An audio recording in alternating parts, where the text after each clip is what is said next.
మేనిఫెస్టోలో పెట్టిరు దీన్ని. సరే ఇది చేయాల్సిందే, చేస్తే మంచిదే, కానీ 2.5 సంవత్సరాల తర్వాత జరుగుతున్న సమీక్షా సమావేశం ఇది. ఎప్పుడో ఫస్ట్ మంత్లో జరగాల్సింది 2.5 years తర్వాత జరుగుతుంది. మీరు ఇప్పుడు ఎప్పుడు రివ్యూ చేయాలా, ఎప్పుడు దీన్ని తీసుకోవాలా, ఎప్పుడు అనుమతి తీసుకోవాలా, ఎప్పుడు కట్టాలా? యాక్చువల్గా టోటల్ కాళేశ్వరంకి సంబంధించిన మ్యాప్ ఇది.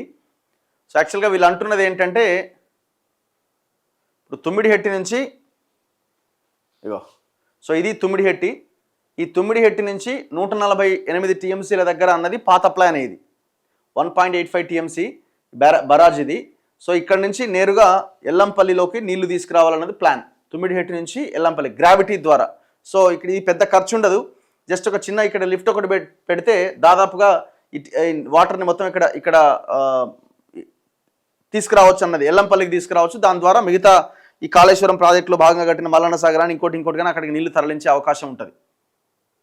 సో ఇన్ని రోజులు జరిగింది ఏంది, కేసీఆర్ చేసిన పని ఏంటంటే ఇక్కడ కట్టిండు మేడిగడ్డ బరాజ్ కట్టిండు. ఎందుకంటే ఇక్కడ నుంచి వచ్చే వాటర్ ఉంటాయి, ఈ గోదావరి నీళ్లు ఉంటాయి, ఈ ఇంద్రావతి నుంచి వచ్చేటువంటి ఇవన్నీ కలిపి ఇక్కడ పెద్ద ఎత్తున నీటి సామర్థ్యం ఉన్నది.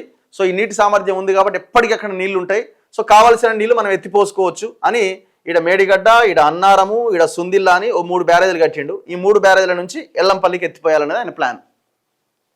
చివరికి మనోడు అన్ని మింగిండు కాబట్టి ఆ మింగిన దాంట్లో ఇది మొత్తం కుప్పకూలిపోయింది. అది కథమైంది. ఇప్పుడు దాన్ని రిపేర్లు ఏదో చేద్దామని ఏదో ప్లాన్ చేస్తున్నారు. ఎంతవరకు వర్కౌట్ అవుతుందో చెప్పలేం. ఒకవేళ రిపేర్లు చేసినా కూలిపోదని గ్యారంటీ ఉందా అంటే అది ఎవరికి తెలియదు.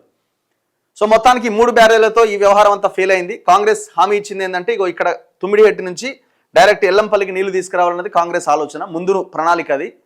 సో దాంట్లో భాగంగా మేము దాన్ని మళ్ళీ పునరుద్ధరిస్తున్నాం, దాన్ని మళ్ళీ చేపట్టబోతున్నామని ఇప్పుడు దీన్ని ఎత్తుకున్నారు.